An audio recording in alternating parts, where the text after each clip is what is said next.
Oh, beautiful Guyana! Oh, my lovely native land! More dear to me than all the world, thy sea-washed, sun-kissed strand. Guyanese sing this national song with a sense of pride and identity. But there is a story behind this song and other symbols of nationhood. With Guyana moving towards independence, a national anthem and flag competition were promoted in 1965. Whitney Smith, director of Flag Center Florida, USA, won the flag competition for the national flag of Guyana, the Golden Arrowhead. I love thee. Oh, I love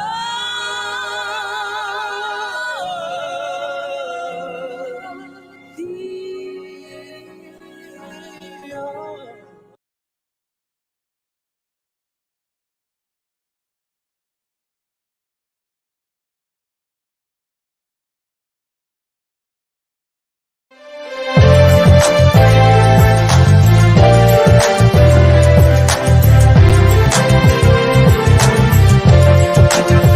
Let us cooperate for the young. Let us cooperate for our land.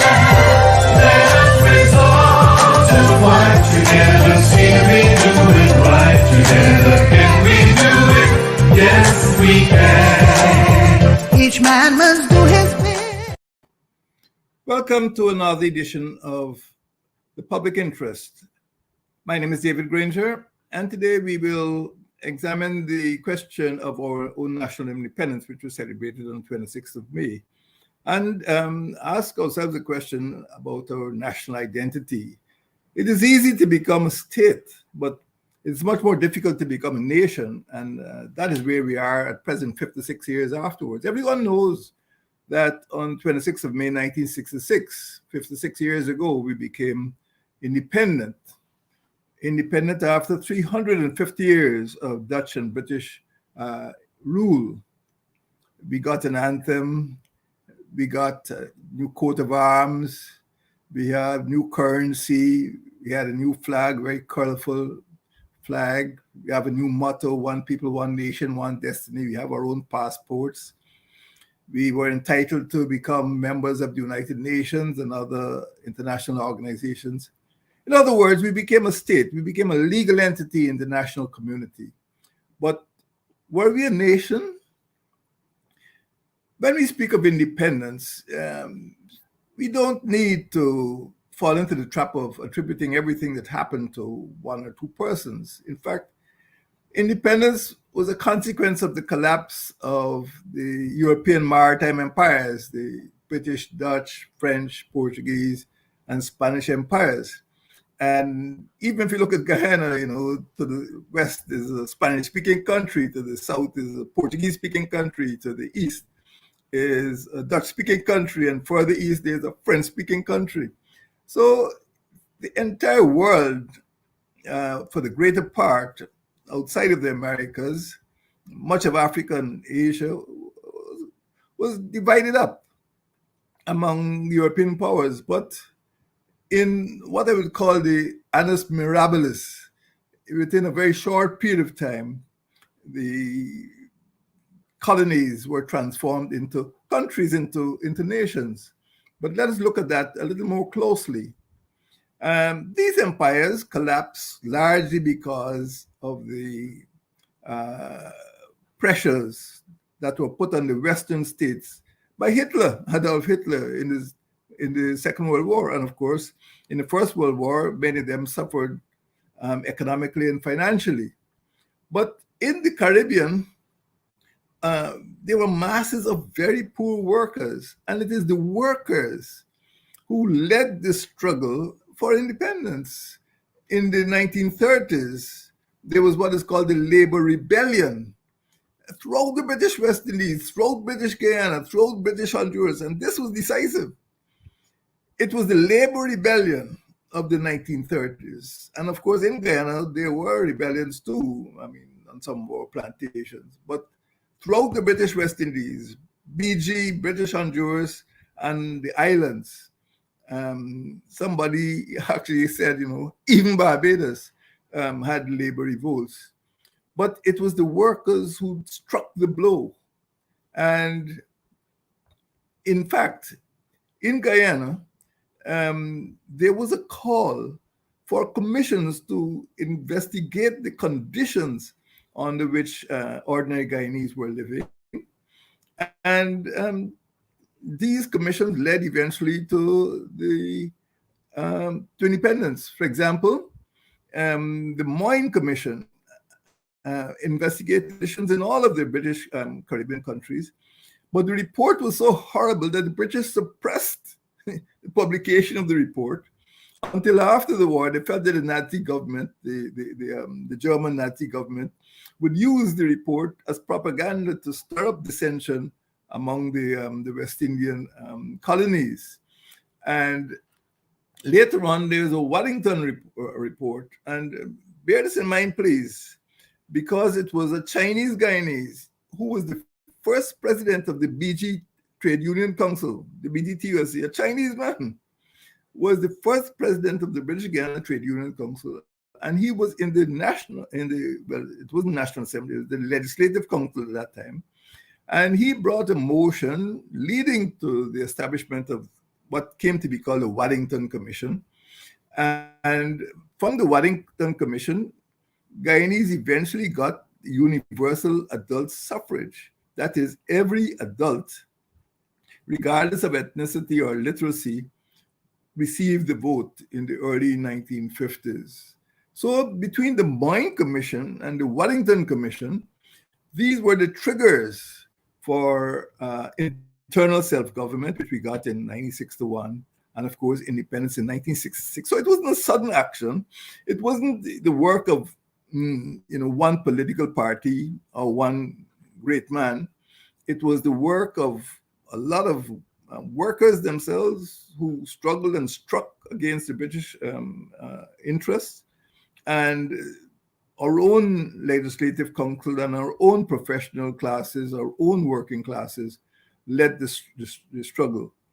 Now, in other countries, the same thing was happening.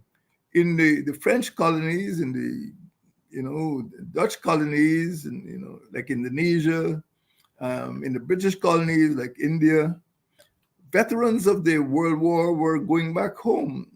They were asking themselves, why should we fight for the British in Europe and elsewhere to make them free from Nazi, domination? And we ourselves are being dominated by the British. So there was a stirring in all of the colonies throughout the British, Dutch, French, Portuguese, and Spanish empires.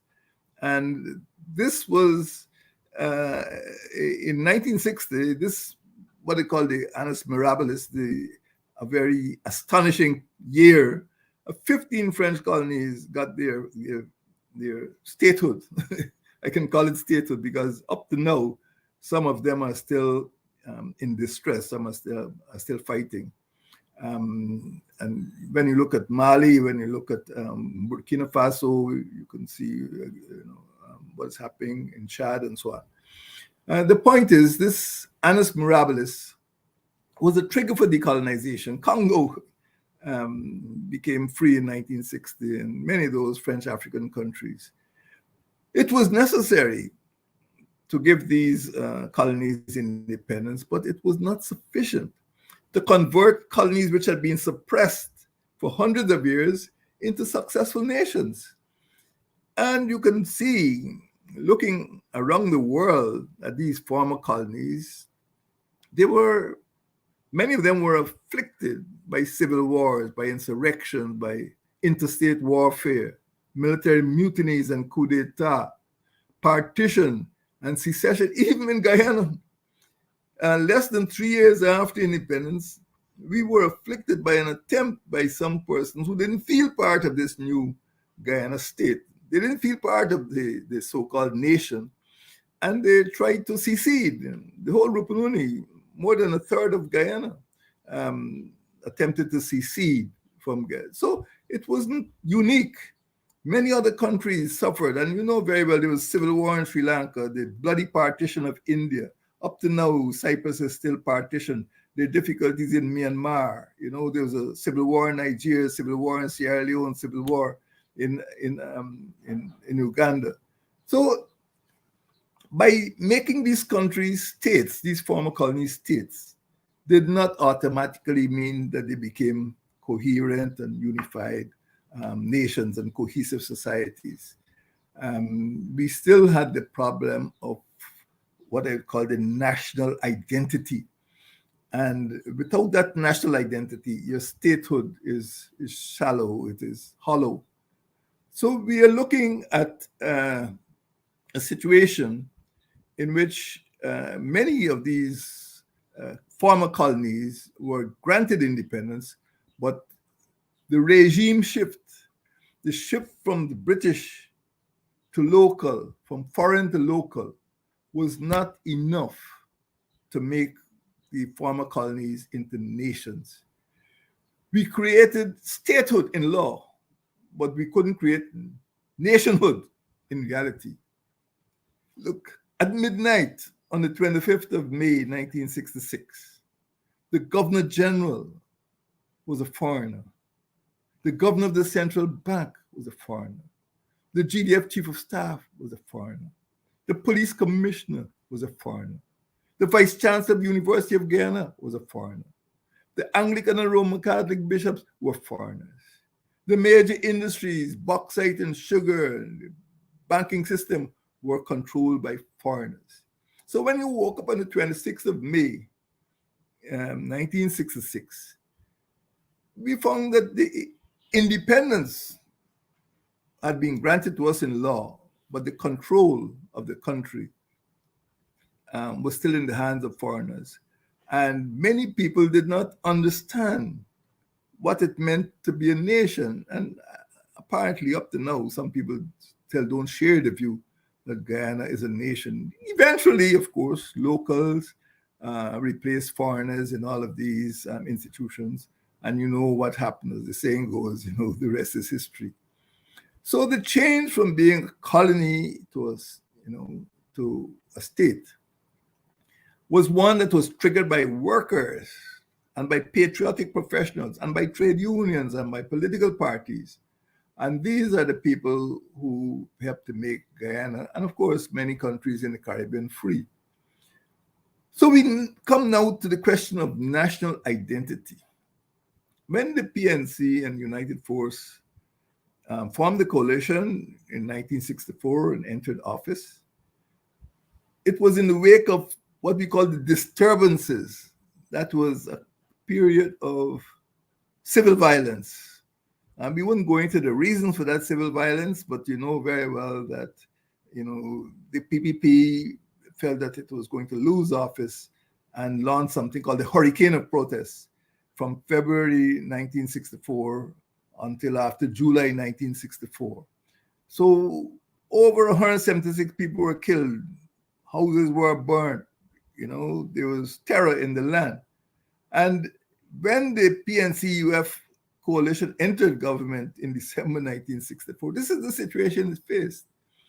And as a result of that situation, the leaders at that time, Prime Minister Burnham, felt that there needed to be a period of healing, a period of understanding each other. And that is the time we introduced, for the first time, recognition of the holy days of the Hindus and the Muslims before the PNC-UF coalition entered office.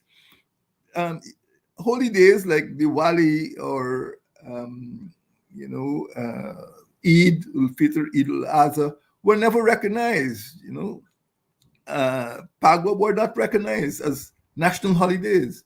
But when the PNC-UF coalition entered, it was felt that there needed to be a coming together of the religious groups and the ethnic groups in Guyana.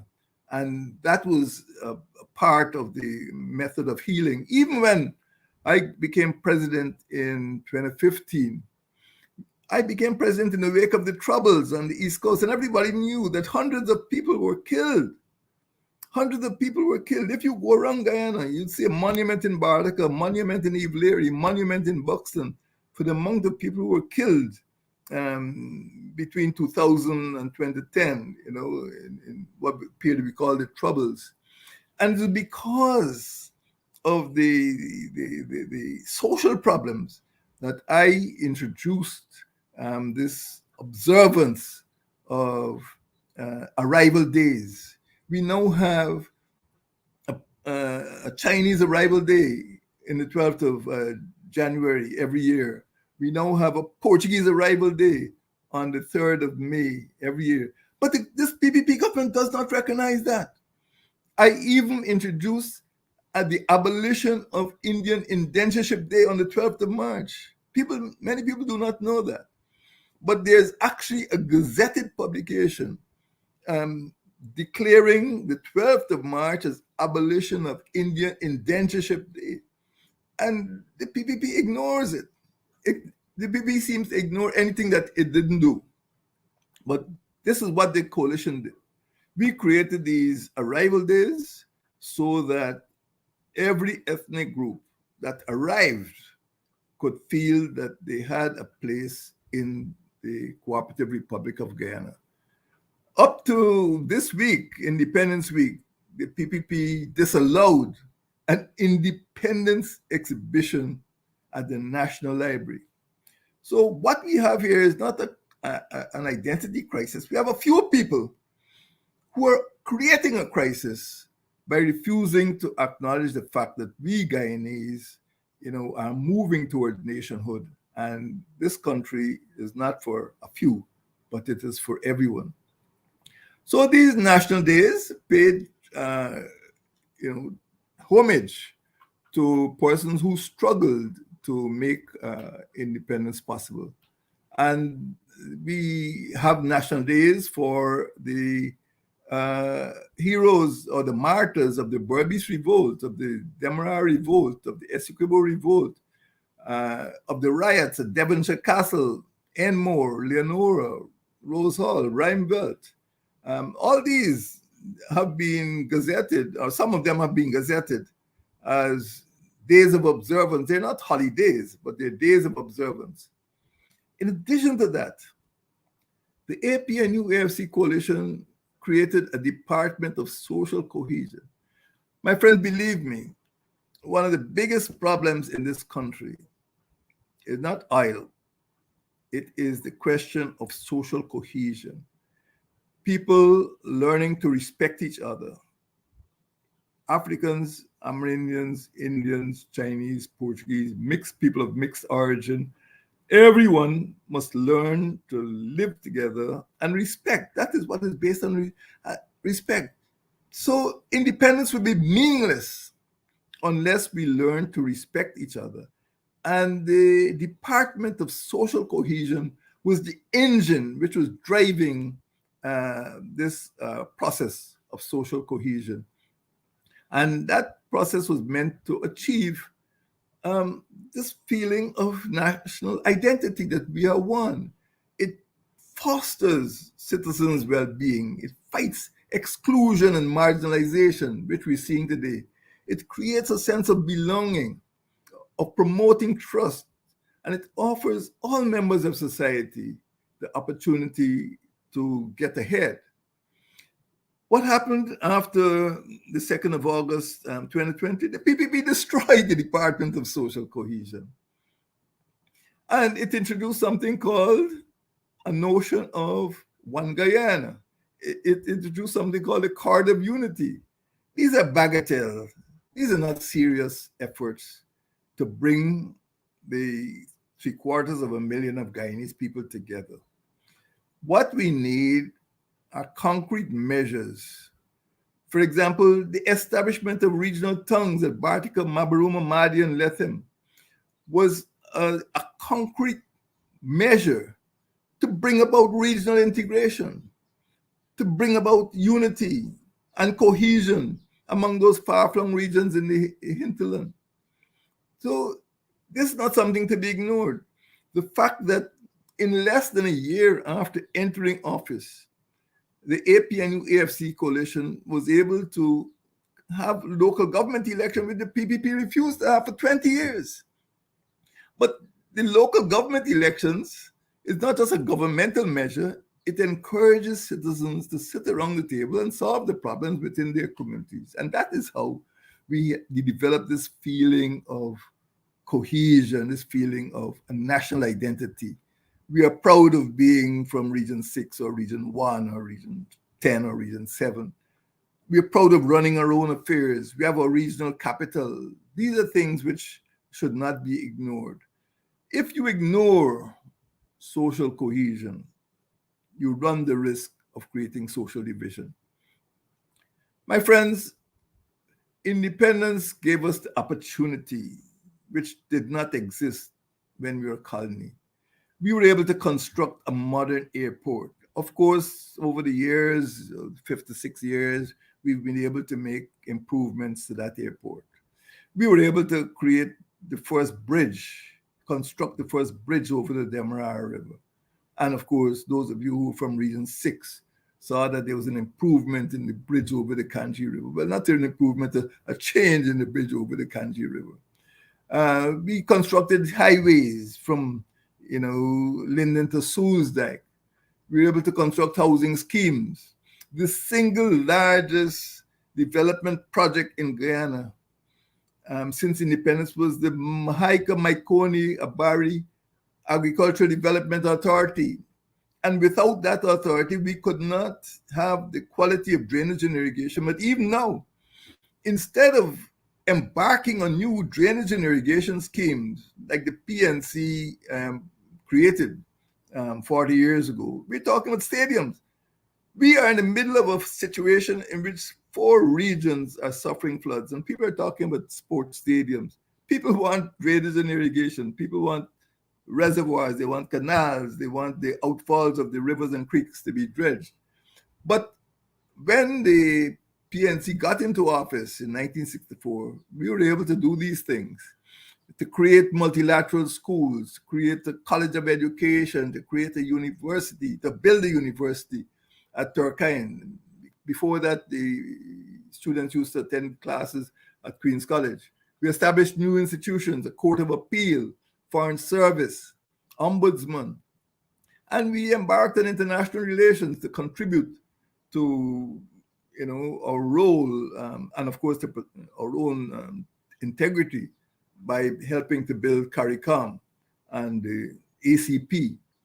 All of these events define us as a people, not just the grant of independence, but the things that we have done to build up this nation for ourselves and for our children and the next and generations that come. All of these help to define our national identity. So independence was essential to achieving these things because we couldn't get them from the British. The British weren't going to build a highway from Linden from Soulsdyke to Linden. The British weren't going to build a bridge over the Demerara River. The British weren't going to build an MMA ADA development authority. We did it, and these events help to define our identity. And in addition to that, independence emphasized the obligation of the state, because we were now the state, to secure our borders. The British really left us literally up down the river or up the creek. I don't know how you want to put it. But we were not in a good place when the British left in terms of our territorial integrity. And the British have the bare responsibility for the mess that it bequeathed to the new state of Guyana. But we now have to accept that obligation to secure our borders and to secure our citizens from foreign attack. Even Independence Year, 1966, Venezuelans seized the island of Ankoko, Guyanese property. Half of it is Guyanese property. We never got it back. And at the same time, the Surinamese attempted unsuccessfully to seize the New River Zone. So on the one side, in the west, Venezuela tried to claim the Essequibo Maritime Zone, and it still does. And on the east, Surinamese tried to claim the New River Zone, and still does. So we need a defense force, and we need the People's Militia to rally citizens to a common purpose. And that common purpose helps to define our national identity. So you're getting the message from me that there's no crisis in national identity. What the crisis is, there are a few people who are trying to suggest that there's a crisis. But the problem is that they are not accepting our nationhood. They're trying to redefine, 56 years after independence, they're trying to redefine our nationhood. They're trying to obliterate, the legacy of Mr. Fowles Burnham, our first prime minister. They're trying to obliterate the struggles of the working people who made the 26th of May possible. So the coalition government in 2020 launched a decade of development because we were convinced that the petroleum revenues, and don't forget, I declared National Petroleum Day. There's something called National Petroleum Day in December 2019. Even, while we were still in government, the first day petroleum was produced. And when that was done, we said that the petroleum revenues must be used for to improve the education access of our children to schools. It must be used for economic growth. It must be used for employment of young people. It must be used to promote equality across racial, religious, and geographical lines. It doesn't matter which region or which race you belong to, or which, where you're from, what you believe in. The petroleum revenues were to be used to promote equality. And that's one of the reasons why we now have 4 tongues in the hinterland. And those tongues have to be developed, just like New Amsterdam and Linden. Every region must have a tongue. Every region must feel equal, no matter where you're from. And every citizen from whichever part of Ghana must be able to go to his regional capital and receive the same quality of services that people in the coastline receive. Every student, whether that student's in Madial, Bartica, Mabaruma, must be able to go to a top-class secondary school without having to come to the coast to live in a dormitory. That is what the petroleum revenue is for, not to make a few people rich, but to provide equality across the country to all Guyanese. So we see that our education will be improved, equality will be enhanced, employment opportunities would be increased, environmental security would be guaranteed, industrial development, infrastructural extension. All of these things must benefit the people and ensure that our petroleum revenues don't serve a few, but they serve everyone. I do not believe that Guyana is facing a national identity crisis. We are not in crisis. Our problems could be solved if the people in government try to understand the nature and the concerns of the majority of people and try to ensure that the services of the government were extended across the board to all sections of the community, whether or not they voted for PPP Civic or PNC and APNU. This is the duty of government, to solve the problems, and not for a small group of people to create the impression or the illusion that there is a crisis. There's no crisis. And what we need to have is a government which cares for the citizens of this country. National independence should aim at ensuring that everyone could enjoy a good life. Not few people must have a good life. We need to look forwards, not backwards. We need to advance the national interests and define our common purpose. We do have a common purpose. We do have a national identity. We are proud to be Guyanese. I hope that you had a happy Independence Day yesterday, and may God bless you all.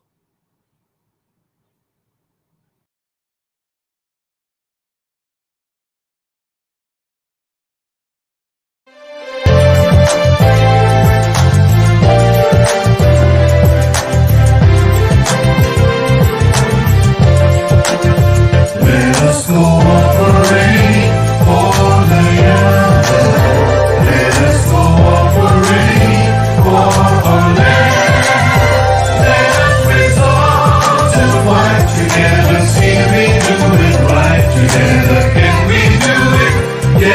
we can. Each man must do